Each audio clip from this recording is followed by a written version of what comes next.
4 out of 5 things that bring people in to see a physician are stress-related. Allopathic medicine has never, in its entire history of several hundred years, successfully diagnosed or treated a stress-related disorder. There are 3 autonomic systems. We call them the connection, movement, and grounding systems. The biological system that has the strongest shaping force on our well-being that people know the least about. The last 150 years of neuroscience have been really focused on the cranial brain and the central nervous system. But if I'm going to say there's 3 brains, I should really say there's actually at least 59 brains. So you get to a point where it's like, do we have 3? Do we have 59? Do we have 117? Or is the whole body simply the brain? It's not getting safe that resets the autonomic nervous system. It's completing the responses that the autonomic nervous system wants to use.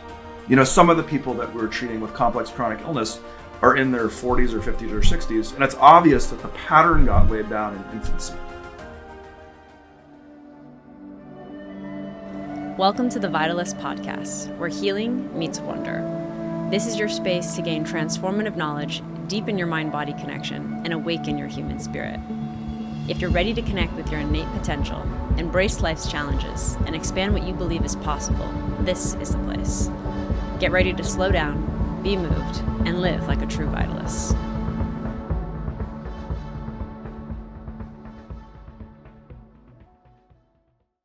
Hello everyone, this is Sera, and I'm here with Gabriel Kram, who is the founder of Heart Sciences and the author of multiple books, including the Autonomics trilogy. And I'm very excited. I stumbled across your work through a conversation with Micheline Green, and she pointed me to the Neurobiology of Connection book that you had written. And it really transformed my understanding of the autonomic nervous system. So I'm very excited to have you here today to help our people gain a deeper insight into what that is. And I'm hoping that lots of people have a lot of light bulb moments like I had reading your work. So to start, Gabriel, I would love for you to just set the foundation of what is the autonomic nervous system before we dive too deep into your work. I feel like most grown-ups who are probably the audience for this podcast, they know they have a nervous system, right? And, you know, I think most people in the general population understand that, let's say the unit of the nervous system is the neuron. The cell that is, of which it is comprised, are neurons strung into chains, more or less, which become nerves. Right? And they understand that it's an electrical system. I think most people in the general population have some understanding that the nervous system is electrical in nature. The particular purview of our work for the last 15 years has been looking at the autonomic nervous system. And I would say that it's the biological system that has the strongest shaping force on our well-being that people know the least about. Right? So a lot of the teaching about the autonomic nervous system, a lot of the discourse about it has been confined to pretty specialist circles.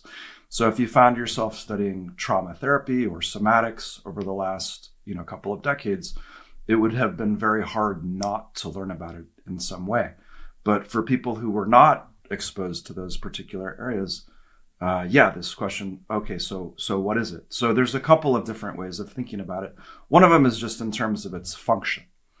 So the autonomic nervous system, we can say it's like a strata. It's a layer. It's a foundation layer of the nervous system. And it has a couple of distinct duties. One of them is essentially the maintenance of the internal milieu, right? So it's governing the things in the body that we don't have to do voluntarily. Breathing, heart rate, digestion, immune function, capillary dilation, all the things that are happening in the background to allow the body to respond dynamically to internal and external changes in the environment, those are all modulated by the autonomic nervous system.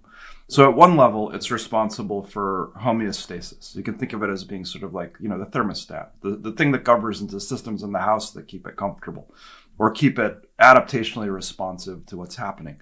A corollary of this, I would say it's a corollary and it's also another distinct layer of function, is that based on whether we feel safe, in danger, or under life threat in the present moment, it surfaces what we call an autonomic state, but what you can think of functionally as sort of like an energy processing template for experience. I think about a graphic equalizer when I think about this sometimes on like an old school stereo, where you can kind of set the levels on a stereo to control the kind of sound it produces. So you have one setting maybe that's to give you stadium kind of sound, another setting that's to give you like intimate jazz club sound. And your autonomic nervous system has sort of these presets. And we can go pretty deeply into how they're constructed and what they're responsive to. But these are the two kind of fundamental functions it has. It's maintaining the internal milieu, and then it's responding. It's setting these kind of energy templates that govern how we experience ourselves in the world in response, essentially, to whether we feel safe, in danger, or under life threat. And where would you say this lives in the body? Does this live in the brain? Everywhere. Yeah, that's, this is sort of the direction of your question. The last 150 years of neuroscience have been really focused on the cranial brain and the central nervous system, the spinal cord. Not exclusively, but more or less. And the autonomic nervous system, it's really broadly distributed through the whole body functionally. And, one of the paradoxes, interesting things about our work is it sort of detonates a lot of the established history of neuroscience. Not our work uniquely, but any work that's really deeply grappling with the neurophysiological structure of the autonomic nervous system profoundly disrupts our received understanding of how neurology in the body is organized. So what would you say the relationship? Because I think most people think the nerve system is just their brain. People have an experience and their mind is, I feel safe, but my body doesn't feel safe, and they don't understand why. And now they think their body is betraying them. So how would you relate these two systems in the body? Yeah, this is, I would say, a really deep fulcrum of our work and the analysis that we've been engaged in for a long time, because I think implicit in the question is this awareness that a lot of modern people identify with their thinking. And we can really trace the lineage of that orientation back at least 400 or 500 years. It was concretized in a way that modern people still refer to by Descartes in the Discourse on Method, I think in 1637, so 388, almost 89 years ago, where he says, I think, therefore I am. But this location of identity and thinking is a really modern and even a European construct. And it has really deep roots in alienation. And I think, we'll get into that as we progress, but one of the results of it is that the origins of neuroscience are very connected to this sort of implicit orientation, right? Like when neuroscience as a field begins 150 years ago, and I think you can make a pretty good argument it begins with Santiago Ramón y Cajal's, who's a Spanish, he's a neuroscientist. He would be called that now. But at the time, he was the first person really doing detailed microscopic studies of neurology, because he developed a staining technique that allowed him to begin to isolate the neuron. So he was the author, essentially, of the neuron doctrine, which at the time was a theory. And he was immersed in a milieu where it was sort of generally understood that I think, therefore I am. And as the field was birthed, it then really oriented towards understanding the neurology of the organ where thinking takes place, which is the cranial brain. I would argue that if neuroscience had developed in a more indigenous or ancestral context, where people were more living in their full embodied experience, they would have prioritized the examination of different structures, and we would have a very different map of how these neurological systems look and how they function. And this cartography is one of the things that we've been really focused on elaborating for the last 15 years. And I could be, sort of a smart aleck about it and say, well, we obviously have three brains, because we have neurocardiology. We have a brain that's obvious in the heart. We also have an enteric brain, so we have a brain that's obvious in the digestion. Those are in addition to the cranial brain. They're capable of making, decisions. They're capable of having and exerting a distinct kind of intelligence, kinds of knowing. But if I'm going to say there's three brains, I should really say there's actually at least 59 brains, because there are 52 more centers that are neurologically capable of making autonomous decisions up and down the spine, 26 on each side. And if I was going to say there are 59 brains, I would be remiss if I didn't include also all the ganglia and all the plexes in the body, because those also, many of them are capable of making autonomous intelligence decisions. So you get to a point where it's like, do we have 3? Do we have 59? Do we have 117? Or is the whole body simply the brain, right? It's like the whole thing is subtended by this really fine neurology. There was another conversation I was having with Joanne Avison, and she was like, try telling the embryo that all the systems are separate. Can I just emphasize how important this is? Because the book that I've just completed, Ground, which is the second book in the autonomics trilogy, which is about the grounding system, there's a point where we're basically saying, look, you can talk about the neurology in the guts. You can talk about this autonomic system, but it's so deeply intertwined with the immune system. And it's so profoundly influencing and influenced by the endocrine system that it almost doesn't make sense to think of them as distinct. It almost makes more sense to think of that as a trinity of systems that are profoundly interrelated.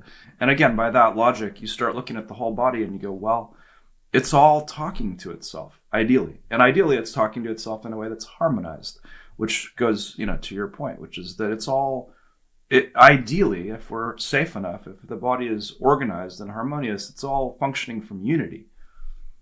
It's one. Okay, so let's go into your energy processing templates, because I think a lot of people are familiar with rest and digest, fight or flight, shutdown, or freeze. And I think that we see them as these static states where it's very linear, like you go from I'm in calm, and now I'm going into fight or flight, and now I'm in rest and digest. But I feel like your map really creates this dynamic, layered, cyclical. We forget that we're in this living, breathing organism and adapting to billions of bits of stimuli every single moment. So how have you shifted from this linear model into something that's way more dynamic and breathing and expanded upon those 3 primary states? The map that we've developed looks at 3 different variables coming together in combination. So when I'm saying that the primary determinant of these templates is present moment detection of safety, danger, or life threat, that's one of the variables. So Stephen Porges, who some of your audience might be familiar with, he developed the polyvagal theory. He's a mentor of mine and a collaborator. The firm that I run had an intellectual property development agreement with his company, Polyvagal Science. We worked together for a number of years. And Steve, he coined this term neuroception, which is a way of speaking about the moment-to-moment neural detection of safety, danger, and life threat. And I think this is a really crucial concept in autonomic, science. So we have this, I think of it sometimes as like autonomic temperature. We have this sort of holistic metric in the body, neurologically, for assessing safety, danger, life threat. And the part of us that's assessing this is not our cognition, just to be super clear about it. If you walk into a party, for example, then you don't know anybody and you're kind of like finding yourself looking around the room and you're, a little bit on edge, you find yourself making eye contact with somebody or feeling like you're being looked at and you turn and somebody's looking at you. These are neuroceptive processes, right? They're often beneath the threshold of conscious awareness, but the body is versed in detecting, these phenomena. So our model says you have that variable, neuroception, and then you have which autonomic systems are being recruited. There are 3 autonomic systems. We can go into more detail. We call them the connection, movement, and grounding systems. Then we look at what neurochemistry is being recruited in tandem with that neurology. And we're really looking at autonomic neurochemistry. It's not the only kind of neurochemistry that's flowing through the body, but we're really looking at whether the neurochemistry is of connection, activation, or shutdown. Those are the primary things that we're looking at. And when you bring these 3 variables together, it's sort of like a color theory model. You have, in color theory, you often have 3 variables. You have hue, value, and chroma. And you can put those variables together to create just about any color. It's not just that it doesn't give you just 6 options, 6 colors, 10 colors. It's an infinite number. And so there's sort of a step function in our work where you the simplest version is just identifying, do I feel safe, in danger, or under life threat? But then when you start adding these three variables, you get into a map that has about 13 options. These kind of nuances. And when I say 13, it's a data model that we built out of clinical interactions with people. So we ran about 15,000 people through this model before it was finalized. And we took the states that we saw with enough statistical frequency to feel like they were universal. And so I think our moment-to-moment experience, if we just think about even just being in the car, right, and you feel great or you feel fine, whatever, and then traffic gets snarled and you suddenly realize you're late to pick up your child, and then you feel time pressure or concern, and suddenly you're in a very different autonomic terrain. Nothing of particularly traumatic nature has happened. The cars have just slowed down in front of you, but your autonomic nervous system has shifted and there's meaning making, etc., right? And so I think the taily texture of this is that most people are actually moving across this map in a way that's more dynamic than the kind of general descriptions people here would have you believe. So if someone's new to this work, how can they identify if they're in the movement system or the grounding system? What is the nuanced differentiation that you see there? I think about there being sort of three basic centers of gravity in this, right? So I think we can recognize either that we're in connection, which the attributes of connection, I think of the archetypal connection interaction being like having coffee with your friend. You're talking to each other. You may be doing something, you may be eating, you may be drinking. Those are kind of social behaviors. You're watching one another's face and eye gaze, and you're listening to like the micro intonations of one another's voices, and you're kind of leaning in, and you're receptive, right? You're available. One of the hallmarks of having the connection system online is that we're available to other people. We're available to relationship. And I would say, this system in particular is the one that, in order for us to experience well-being, just to feel well and to stay well, we want to make sure that this aspect of the system is available, I would say 51% of the time. The whole argument of the neurobiology of connection is that if we can get this system evoked and available in more than half of our moments, the body can self-heal. Then there's these, two other kind of centers of gravity. One of them is movement.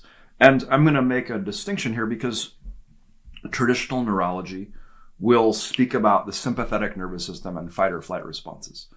And part of what our work is saying is those are a subset of responses where the center of gravity is in the movement system.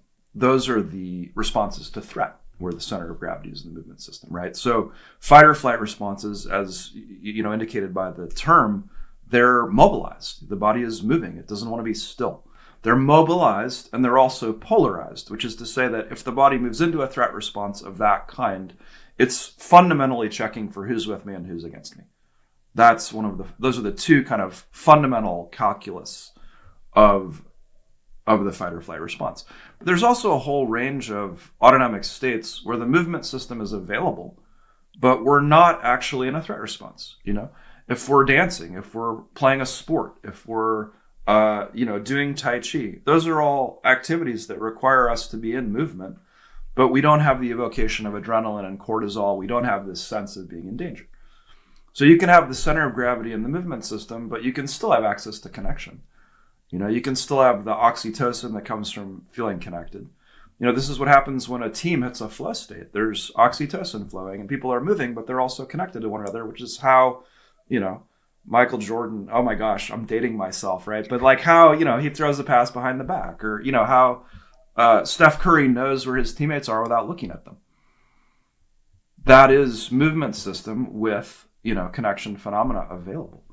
And then the third system, the grounding system, again, it has this capability of either being the responsive last resort to life threat, which is the face of it that's described by polyvagal theory and known as a dorsal vagal state or a shutdown state. A lot of the most severe responses to traumatic exposure happen when that is the only neurological system available. So on the one hand, you have this system that undergirds the most extreme life threat responses. But on the other hand, when there is sufficient safety, that system also is part of what provides the permeability to experience that allows someone to experience union. Like deep meditative states make use of that system. And what I'm speaking about in the new book, Ground, is the way that it also undergirds our sense of, deep belly intuition and also, our contact with the earth, that we need access to that system. We need it available in order to have that feeling of being nested in the living world. So what would you say to the woman listening to this that says, I don't perceive any danger in my current situation and I feel nothing but anxiety and this jittery feeling in my body? Talk a lot about this notion of autonomic composition, which is essentially retained or residual allostatic load. And I think it points us in the direction of talking about, like, what is stress, And one of the things, again, if we knew that the audience to the podcast was going to be children, we would talk about this differently, right? But it's not, right? It's adults. And by the time most people are grown up, the body has already etched pretty habitual defensive response patterns. I would say broadly, one of the intentions of our work is to liberate the entire menu of autonomic responses. We want to have response flexibility in dealing with threats. I'm sorry, someone is knocking on my door really aggressively. No, go ahead. Of course. I'm going to take a note about where we are. 1 second. So sorry.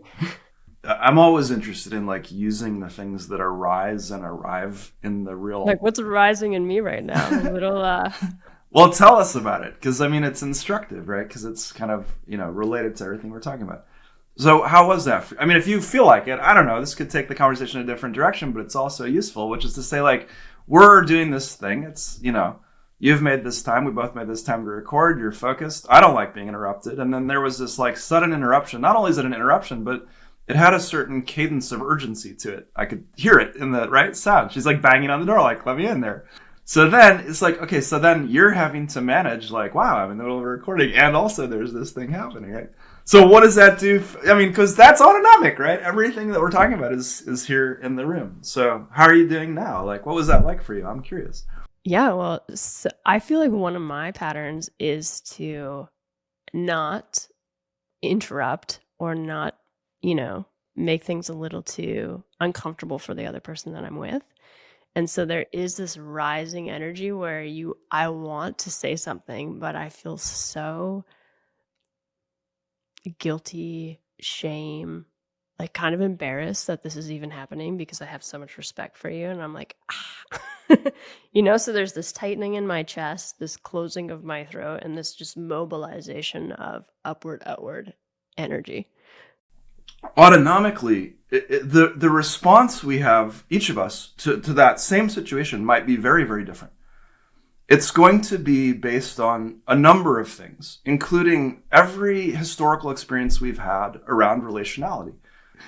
There's a whole set of motor movements, there's a whole set of gestures, and there's vocalization that's affiliated with that. And the expression of that stuff, the movement, the voice, the face, all of it is part of what helps my body come through the experience and back to zero. And this is actually really interesting because the reason you described a person who feels anxious, right? But there's no present moment threat. Well, I would say it's all the previous things that have been accumulated in the system and haven't been able to exit. Because when we have a stressful experience, it's not getting safe that resets the autonomic nervous system. It's completing the responses that the autonomic nervous system wants to use. That's what resets. So this is perfect because I feel like that response came up and I completely inhibited it and pushed it back down. And now I'm trying to reground myself. And I think this is also so interesting because I feel like the nervous system has become something that we try to control and regulate with our minds. We're the only species that can cognitively override these responses. Animals can't do this. We are animals, but other, non-Homo sapiens animals, they can't do this. They will simply show the signal. If we were baboons, you would have flashed your fangs at her. Because an animal can't override that, because the signal's a survival signal and it's too strong. We're the only creatures who can cognitively override those signals. And it happens very often, right? Like, this is not an unusual thing, because we're socialized that if we were to express those signals, it would be disadvantageous, right? Like, if every time your, kindergarten teacher walked up to you and you were busy, you like fanged at her, you'd get kicked out of kindergarten. Interesting. So why are your responses different than mine? Like, what in our childhood and relationally, like, because obviously we grew up in different families and maybe in different like places within the family, but why does everyone sort of have their own unique signature of responses to relational threats? I feel like, we are much more neuroplastic, first of all, than most people realize. We're much more permeable as infants. Humans are very weird because, given how intelligent we are, as measured in a number of ways, including the degree of unfolding of our cortex, our gestation period is way too short. Okay, so animals that have similarly complex cortical unfolding, creatures like whales and dolphins and elephants, which are, intelligent in ways that are similar in terms of their complexity and sociality to humans, they typically have a 2-year gestation period. A blue whale has a 24-month gestation period. The problem we have is that our heads are so fucking large that if we were baked longer, we couldn't be born. We couldn't get out. And so humans have this weird paradox where we're born at 9 months, give or take 50 days, right? But we're not even close to being done being cooked. And so there's a period of time for the next 18 months, which is essentially still a period where we're being neurologically finished. We're still essentially being neurologically built until the fontanelles close. And the second closure is not until about 18 months of age. And so I think of that second period, I think the first trimester, if you will, of the human birth story is 9 months. And then there are 2 more trimesters of 9 months. I think our gestation period is really 27 months. I don't think we're really finished being born until we're about 18 months old. And so during that, 0 to 18 month period in particular, we're extraordinarily sensitive energetically to the patterns that we're around. And, most of us basically, there's a little tongue in cheek, but like, we're born, we're like, we've got skylights in our skull, we're totally permeable, and we get deposited in a house full of really stressed out monkeys. and then we have to figure out how to survive that. So we develop, energetic contractions and defensive strategies way before we can talk. And then, these things, they play forward in time, right? I'm not saying that you cannot change these patterns after 18 months of age. I'm just saying if you look at it neurologically, the most sensitive period of time in our development is embryonic. And then the next most sensitive is the first 18 months, and then the rest of your life. You can kind of look at it as 3 different, phases. And so a lot of this stuff happens really, really early on in terms of trying to get our needs met. And human babies, we're interestingly opaque and helpless, right? Like, we don't come with an instruction manual. We can't articulate what we need. And so we have this social engagement system. This is one of the beautiful things Steve Porges identified. It talks about the social engagement system where a newborn's eyes, face, voice, and the tuning of the middle ear is myelinated. They're the only voluntary muscles in the body that are myelinated at birth. And it's essentially because we need to be able to communicate our internal state to a caregiver. So we say like the eyes are the windows of the soul, and it's sort of literally true. Like the eye gaze, the face, the voice of a newborn, these are doorways into their felt interior. And so if we have a sensitive caregiver, someone who's attuned to us, and they're, able to accurately interpret these signals, then we can experience more security, more attachment, more sense of safety. And one of the priorities really in these early stages is staying calm, yet awake. Like keeping arousal of a newborn within a certain window so that the brain can be built, so that the neurology can be assembled in a particular way. And, that's not something that's commonly understood.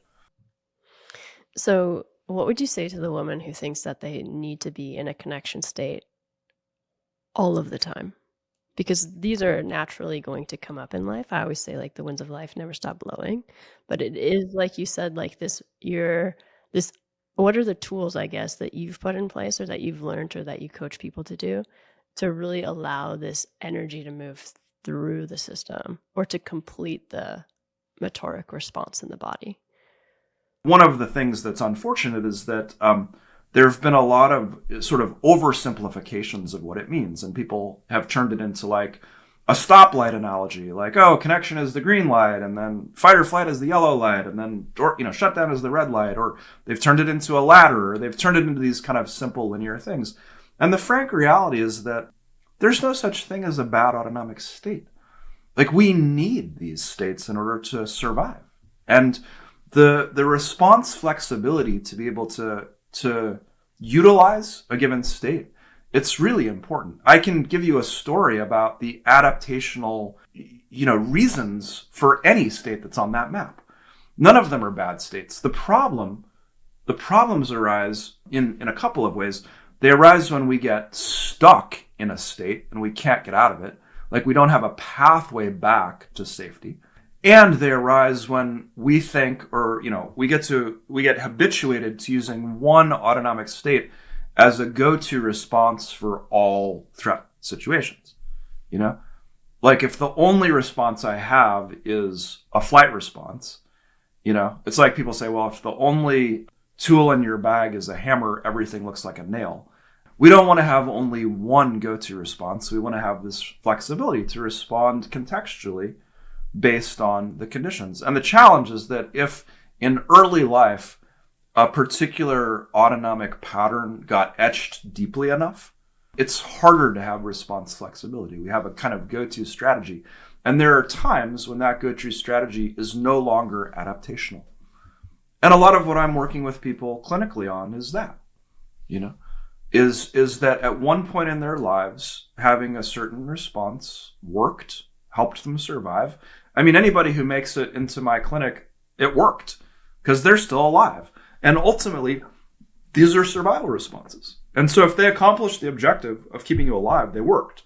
But it doesn't mean they're necessarily adaptational going forward. What would you say causes that etching to be super deep? Is it the magnitude of the experience, the quantity of firing that response? I think it can be several things. I mean, I think, one of the sort of axioms of neurology is neurons that fire together wire together.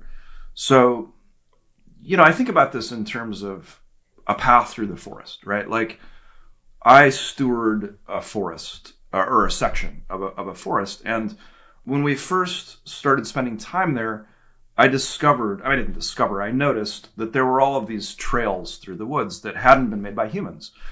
Because animals don't really want to bushwhack through the forest any more than you and I do, right? You get to the edge of the field, it's full of grass, and you got to get to the other side. And, you sort of like start pushing through the grass, and it's difficult and cumbersome and like a pain in the ass. But if I do that, and then somebody comes to the edge of the same field behind me, they can kind of see that I've already done a little bit of the work, right? And so they might be more likely to follow the path I started. Unless they have to get someplace very different, right? And this is an analogy for how neurology gets laid down, right? We develop neurology to do the things that we repeat. And so part of it is repetition. Part of it is how many times do we use the response. Part of it can also be the degree of severity of the situation. I've written a lot about an experience I had at 7 years old of being uprooted from a place, And this only happened once, but it was a really traumatic experience for me, And it's interesting because it wasn't traumatic for other members of my nuclear family. But for me, that thing, I didn't get over it. It happened and I couldn't put it in the past. And so that was a single event that changed my experience, right? So it can be, I think, intensity, and it can also be frequency, the repetition of it. Steve Porges makes a really beautiful point, I think. When I was working with him regularly, he would say this thing that I thought was it was beautiful and it was so profound in a human way, which is he would say that, somebody could have gotten embarrassed by someone in the third grade and it changed their life. Because it's very hard to know from outside the magnitude of something that happens that evokes an autonomic shutdown response.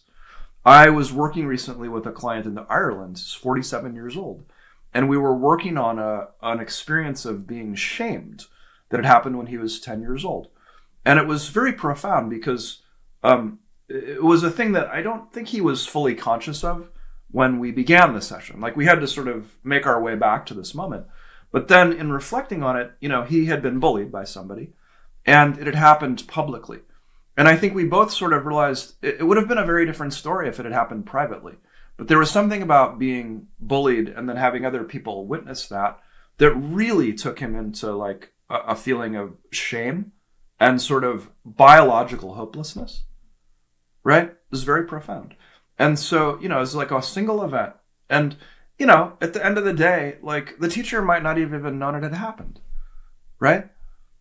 He didn't get, he got knocked down. I don't know that the kid got suspended. It wasn't apparent that it was such a profound experience. But for him, and I guess this is, again, an important thing to understand, is that it's not the event. It's what our autonomic nervous system makes of it, This will happen in my family sometimes where there's a stressor and I will get angry, my wife will get anxious, my daughter will shut down. Same exact thing, And yet we have these very different responses to it. Which are arguably very automatic, yes? Well, that's the thing, yeah. They're automatic, and it's not our ordinary sense of self that selects them. And so then when we're working with them, we're working with a part of the self that most of us don't have a whole lot of contact with. There's a sort of, skill to be developed in being able to be in contact with this autonomic self. And it goes back to what you were talking about earlier, where somebody says, well, I don't feel unsafe, my body betrayed me. And that's partly because most of us don't have steady moment-to-moment contact with the body, this kind of living autonomic animal. But we can build that capacity. But think of that as being fluent in our own autonomic nervous system. So where should someone start in developing that skill? Well, one of the fundamental competencies that's required is interoceptive awareness, which is to say, to be able to feel ourselves from inside. And that's already a bit complicating because for somebody who's had a lot of shutdown, one of the neurobiological results of shutdown is that we don't feel ourselves, right? It could be when I bring my attention inward, I feel more numb, right? And if somebody's spending a lot of time in anxiety, if they bring their attention inward, they're going to be like, oh, I just feel anxious. It doesn't feel good, right? So I'm saying interoception, but it has some caveats in it because it's not that useful to bring your attention inward if you're feeling anxious. And it's not that available if you're in a shutdown, right? So interoceptive awareness is one thing, but it's really, this is where it gets a little diagnostic because it sort of depends where you find yourself on this map. And so a lot of what our work is doing is helping people locate themselves on the map. Where am I? Where am I on this map? And then what are the coordinates of the home I want to get to? And then what's a transit that I can make in that direction? And it's different depending on where we are. It's why it was, there was a point where I was teaching mindfulness and I was aware of this and it would get very hard because if I had a room full of people, even just, I remember doing this with 4 people who were all in different autonomic states, and safety is in different places depending on what state we're in. For the person who's in a connection state, we're doing a breath meditation, and I'm saying, see if you can find the center of your breath deep in the body. But the person who's feeling anxious, I don't want them to go inward because I know that the breath is not regulated. And so I'm here to say to them, find the thing in the room or in your immediate environment that's the most settling to you to look at and put your attention there, right? The way that we point attention, what's useful to bring into focus is a function of where we are autonomically on this map. So it's hard for me, to say, do this, do this, do this, because I need to assess first, where is somebody on this map? What is the autonomic composition? What are sort of the baselines underneath it? What do you say to the person that's in the extreme shutdown? Well, a lot of people are there. It's not actually that uncommon. A lot of complex chronic illness is derivative of that state. There's a period of time when I was working fairly frequently with folks in that state because, mast cell activation syndrome and various kinds of autoimmune issues and, SIBO and inflammatory bowel disease and all these kinds of complex chronic illness, the autonomic underpinnings of those are shut down. So, it really depends. Like, is the person already in that kind of a disease state? Or are they just kind of chronically, it also correlates very highly with depression, right? Like, so it depends sort of like where the person is. What I'm looking for, I think, generally with somebody in shutdown, I'm looking for ways to be with them that are not providing additional stimulation because it tends to be overwhelming. And so the accompaniment is generally pretty indirect. I remember teaching this to a group of physicians because I presented a keynote at the Academy of Integrative Health and Medicine's national conference in San Diego. I think it was 2019. And I was talking to a group of physicians, and a lot of them were having to present clients with severe diagnoses. And when they would do that, the client would go into a shutdown response, which is a very natural response to hearing that you're, seriously ill. And then the physicians were very upset because, well, they didn't know what to do. And so I was just teaching them, like, okay, well, if somebody goes into a shutdown state, you should stop talking. I mean, first of all, because they're no longer able to process what you're saying. I think one of the places where I can tie this to more traditional neurology is that some people in your audience may know that executive function, for example, happens in the mediolateral prefrontal cortex. And when we move into a defensive state, that literally is offline. It's not available. So if I'm telling someone, okay, you're sick in this way, and then they go into a shutdown response, there's no reason for me to keep speaking words out of my mouth face because they're not hearing me anyway. They cannot literally make sense of the words. And so I should stop talking. And I was saying to these physicians, look, and you better move out of the way because all of a sudden the fact that you're looming over them, their body intrinsically is going to begin detecting this as threat, even if a minute before they weren't. So sit down. Don't stand up anymore if they're sitting down. Get down at their level or beneath it. And I was saying, and don't face them, because if you're making eye contact with them, their physiology will experience that as being overwhelming.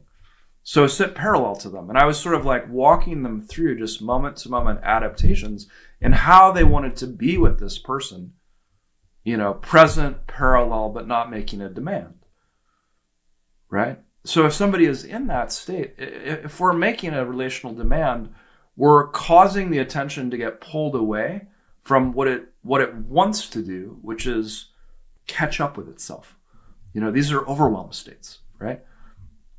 And so part of the clinical skillfulness of accompanying someone in that state is to be able to be with them in a way that lets them catch up with their own process and helps them to feel, part of my goal clinically, if I'm accompanying someone in that state, is to remove the burden of them having to be vigilant of their surroundings so that they can catch up inwardly, because often that's what hasn't happened yet.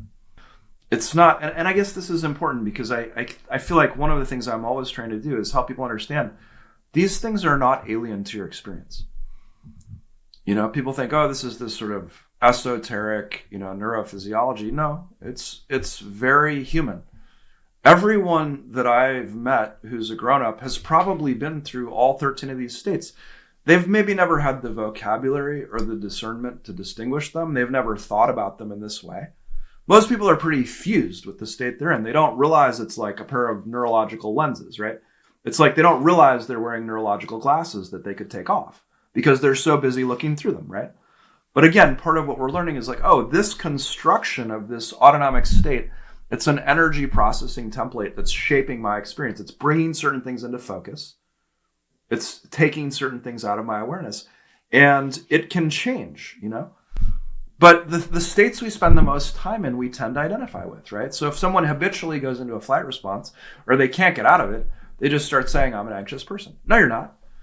Not necessarily. I mean, you're experiencing anxiety, but your body is having a habit of putting on a flight response in order to deal with something that you're experiencing on a regular basis. And it could develop a different adaptational response to those same threats. And that's what I'm interested often clinically in exploring with people. Help the people listening to this understand how we're talking about an energetic system, automatic, that can manifest into physical symptoms that they're experiencing in the body. And so they go to their doctor and they get diagnosed with SIBO or mast cell activation or any of these chronic illnesses. And now they want to try and treat the chronic illness, the physical symptom. How do you help them bridge that it's this mental, emotional, relational, energetic energy processing system that is the root or the bedrock of what they're experiencing physically? Allopathic medicine has never, in its entire history of several hundred years, successfully diagnosed or treated a stress-related disorder. It is fundamentally, structurally incapable of doing this. 4 out of 5 things that bring people in to see a physician are stress-related. So that's a big problem because that means that 80% of what's coming into their offices, they can't treat. And the reason that it is never successfully diagnosed or treated is very simple, which is that allopathic medicine emerged from a mind-body split. Like the entire origin of that, lineage of healing, if you call it healing, is in this separation, right? And what that separation has done is it said that, okay, the body is a physical mechanistic instrument that's over here on one side. And then on the other side of this divide is mind. And the way that we've operationalized treatment of the mind is essentially pharmaceutical at this point, right?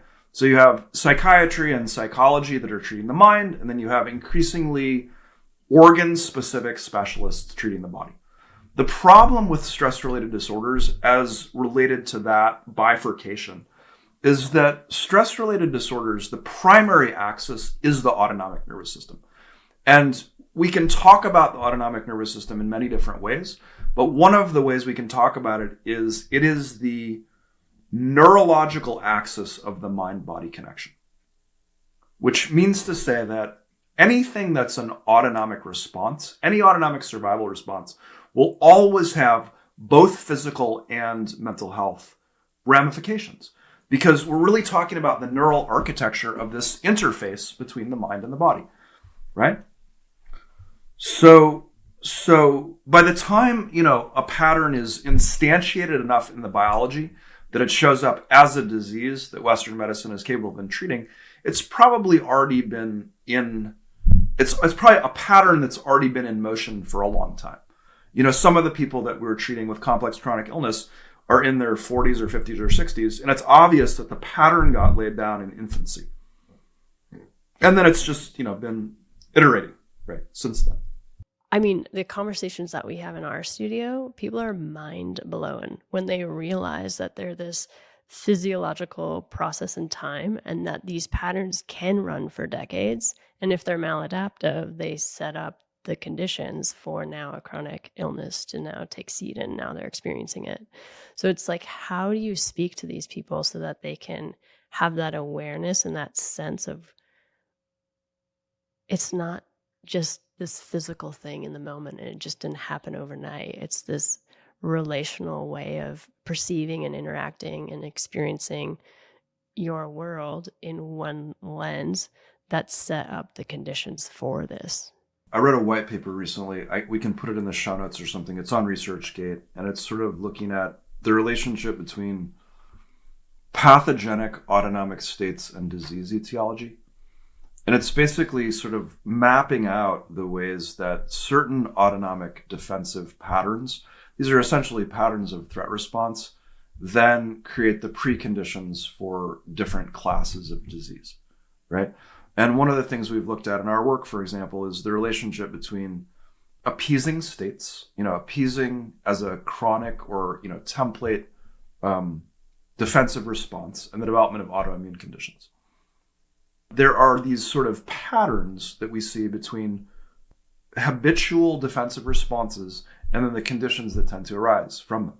If our habitual response to threat is a flight response, it's highly likely that we will develop anxiety. our work has gone through various incarnations over the last 15 years. I read a lot. I've written a number of books. I built a software platform that was designed to diagnose and treat autonomic conditions, called the Autonomic Compass.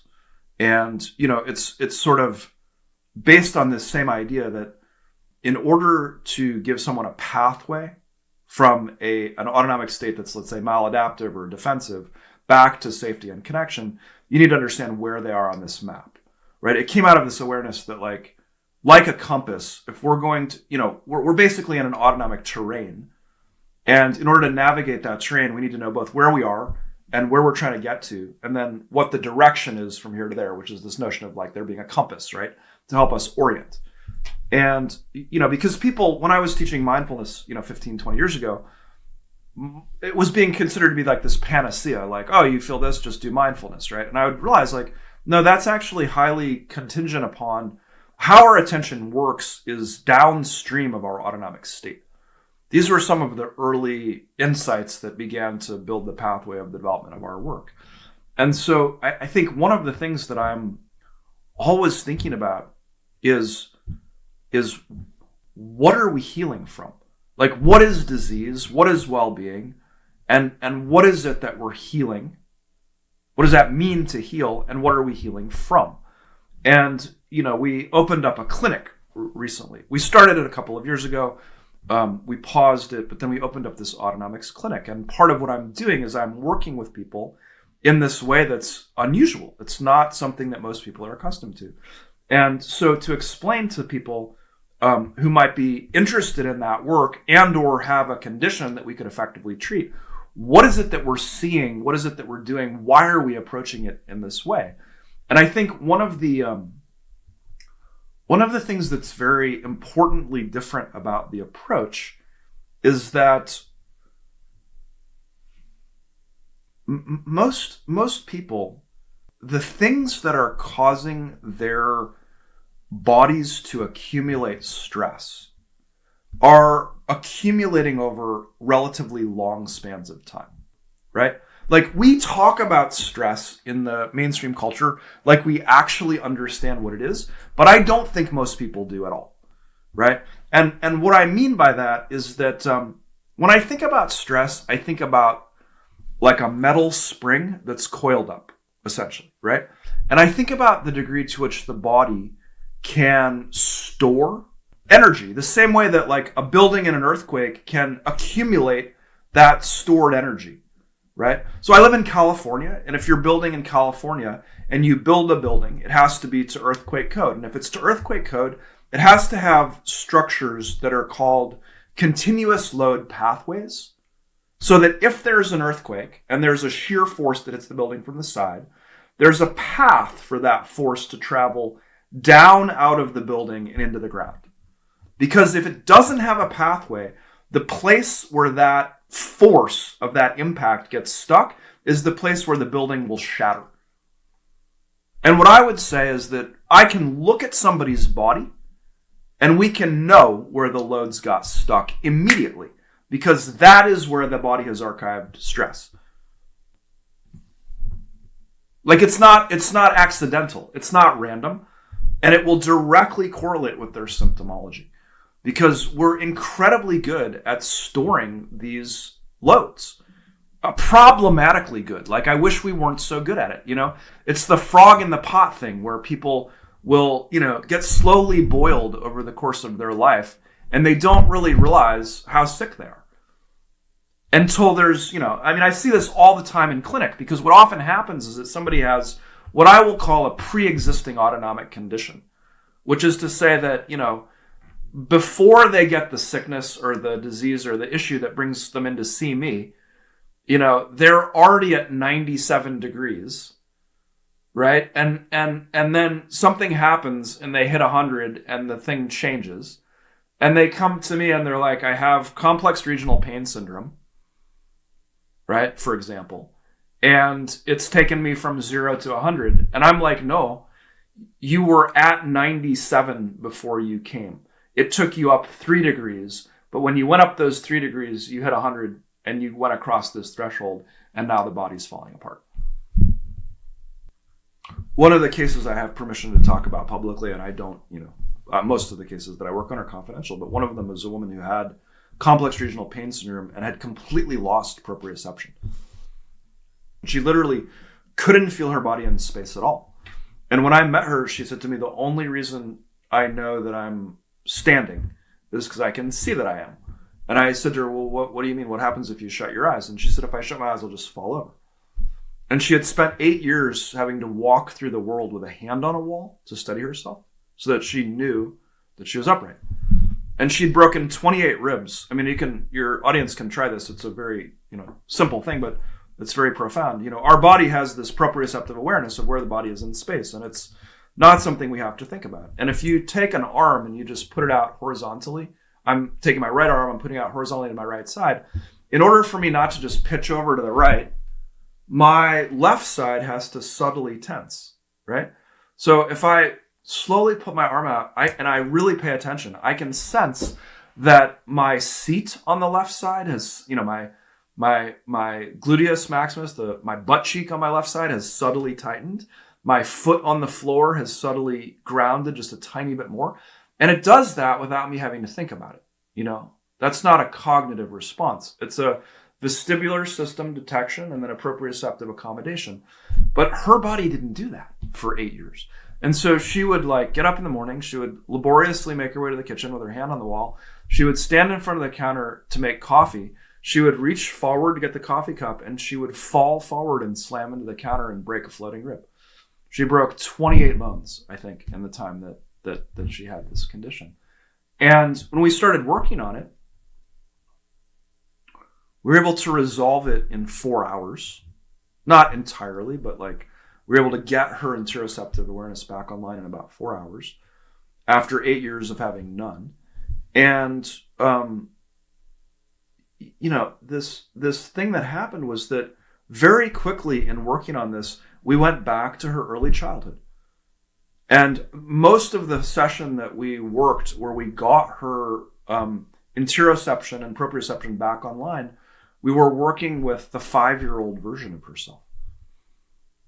And so my point was that she had a pre-existing autonomic condition from early childhood that was, severe, but that had attenuated. And then she'd had this injury in 2016, and the body had gone back into a life-threat response that was an autonomic pattern that she had from very young. And I don't have a large enough sample size to know if this is categorically true, but the people that I've treated with complex regional pain syndrome, that miscalibration is because of archived allostatic load. Is there anything else you want to kind of cover, Gabriel? I know we're kind of getting near the end of our time. When I start thinking about this question of what is healing, what are we healing from, another really fundamental layer of this is alienation. We're healing from alienation. We're healing from disconnection. We're healing from the breakdown of the village, because humans, our deep evolutionary history is one of community. And being in small bands and being in, reciprocal relationship with others that are trusted, and, this communitarian kind of awareness. And, this, I mentioned very briefly, this thing that happened when I was 7 years old, which was the kind of defining trauma of my childhood, but it was basically getting pulled out of a village. I had that experience growing up. And I think, this new book, it's really looking at the layers of uprootedness that we've endured. And I think that this goes back 12,000 years. I don't think it's a new thing. So there's one conversation, that I have with people who have chronic illness around the physiology of it. But then there's a deeper conversation we have around lineage, because I think lineage is important. We've alluded to this several times, talked about patterns in families.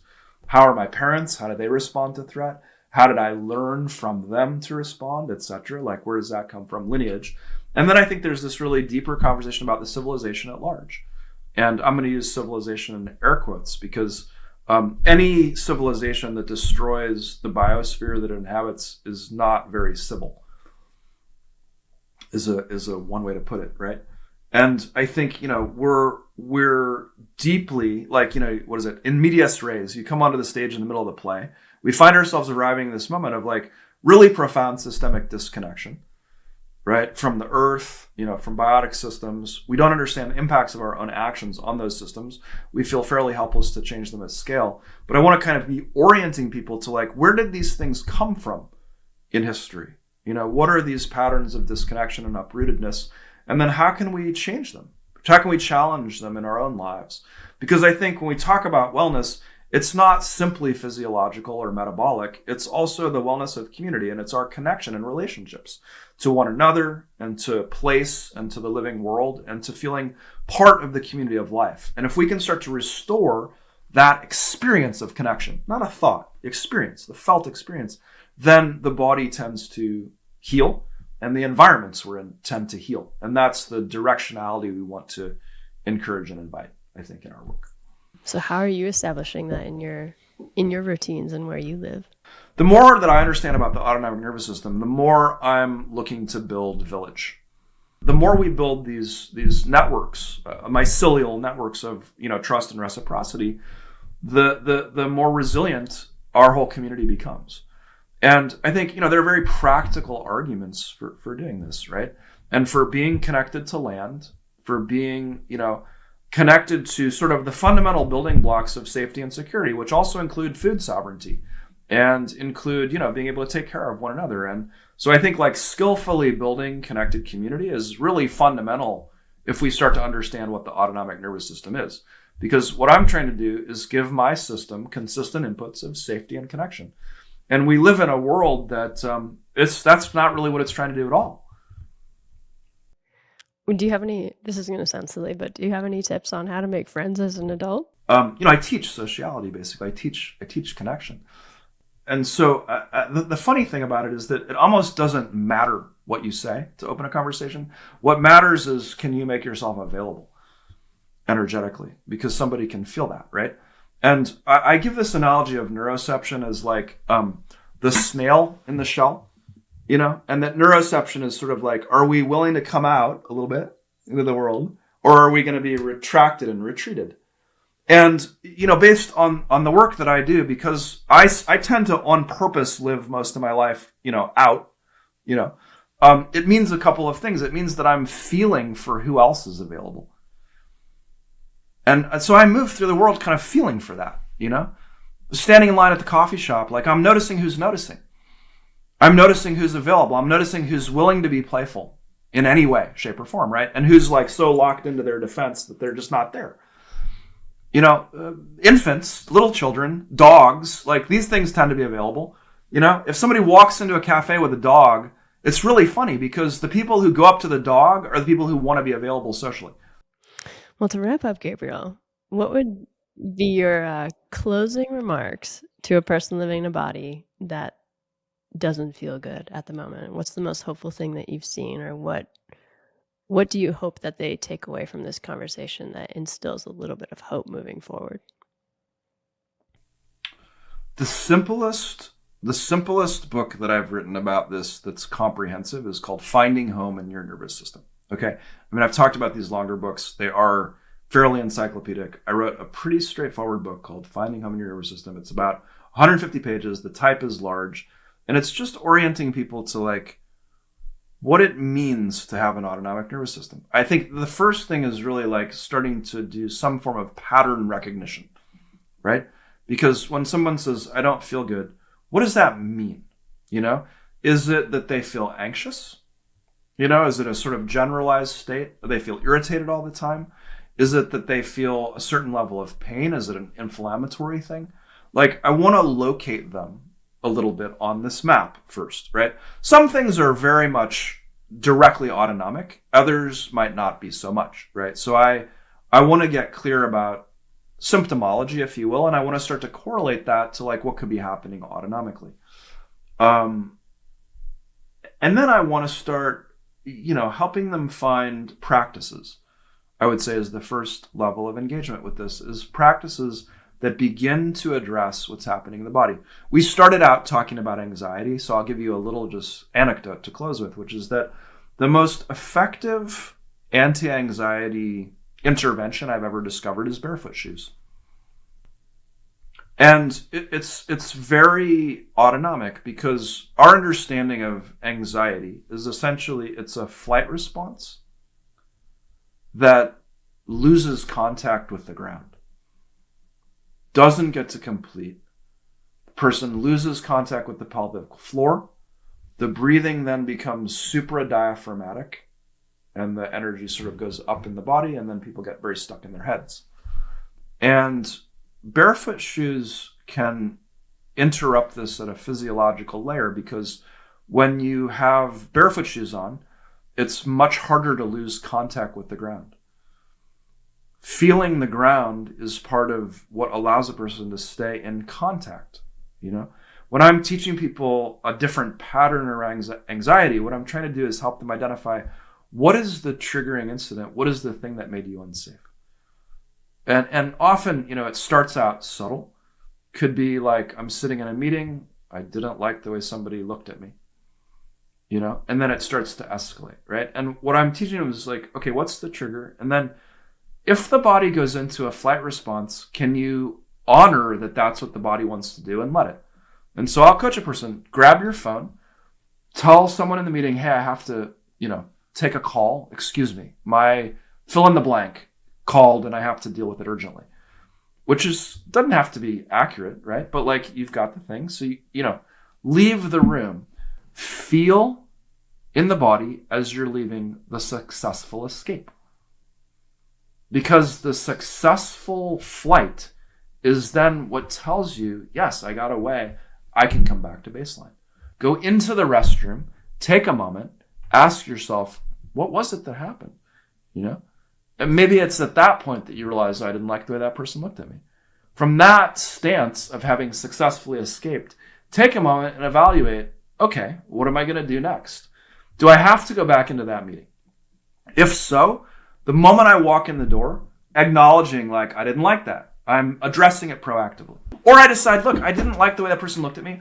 I don't want to go back to that meeting. I'm leaving. I'm not going back, right? You have some agency to make a different decision. The point is that once you've successfully done the thing the body told you to do, you've honored that part of your own bodily awareness, right? And then you're in a different relationship to it. You have more options. To sit there, get increasingly nervous, not do anything, fight with yourself in your own private mind, like, well, there's nothing really that I should feel nervous about. Like, he didn't really look at me like that. I mean, I know he's done that before, but I mean, whatever the thing is that happens where you suddenly get into a rumination loop and then you stop breathing and then you're up in your head and then you can't breathe right. Like, that's not useful. All right. Well, where can people reach out, work with you, find your books, all of the things? Thanks. Our primary website is hearthscience.io. We have an autonomics clinic at autonomics.health. And there's kind of a cool little tool on that website that says something like, it's just a big button that says, is it autonomic? And so you can ask like, well, I have this, I have this thing going on. I have a headache, or I have this thing, or, is this condition autonomic? And it'll orient you. So we have this clinic. And then all of our books, you can find them on Amazon, I think mostly, but you can find them often cheaper on restorativepractices.com. Well, thank you so much, Gabriel. I really enjoyed this. Yeah, cool. All right. Well, more to come. Thanks, Dr. Sera. If you like this episode, share it with a friend. For more conversations filled with awe and wonder, be sure to subscribe to the Vitalist podcasts. Till next time.